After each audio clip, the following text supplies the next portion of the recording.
আমরা 1971 সালে বহু মানুষের আত্মত্যাগের পর, বহু শহীদ বুদ্ধিজীবীর আত্মত্যাগের পর আমরা স্বপ্নের বাংলাদেশ করতে ব্যর্থ হয়েছিলাম।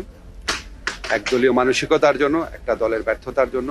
আমরা মনে করি জুলাইয়ের যে গণ অভ্যুত্থান, সেটা আমাদের যে 71-এর মুক্তিযুদ্ধ, আমাদের শহীদ বুদ্ধিজীবীরা আছেন, মুক্তিযোদ্ধারা আছেন, দেশের প্রতি ভালোবাসা নিয়ে যে সংগ্রামে ঝাঁপিয়ে পড়েছিলেন, সেটারই কন্টিনিউয়েশন ছিল আমাদের জুলাই গণ অভ্যুত্থান।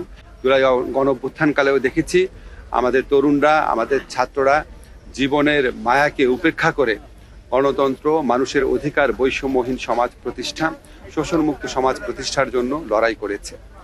আজকে এই শহীদ বুদ্ধিজীবী দিবসে এসে তাদের সেই লড়াইয়ের কথাও মনে পড়ছে।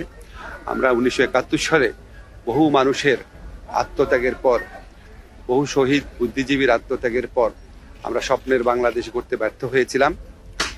একদলীয় মানসিকতার জন্য, একটা দলের ব্যর্থতার জন্য। আজকে কোনোভাবেই যেন সেই ব্যর্থতার পুনরাবৃত্তি না হয়। আমাদের তরুণদের আত্মত্যাগের বিনিময়ে রাষ্ট্র গড়ার যে দ্বিতীয় সুযোগ আমরা পেয়েছি, সেই সুযোগ যেন আমরা কোনোভাবেই নস্যাৎ না করি, সেই সুযোগ যেন আমরা কোনোভাবেই নষ্ট না করি, সেটাই যেন আমাদের প্রত্যয় হয়।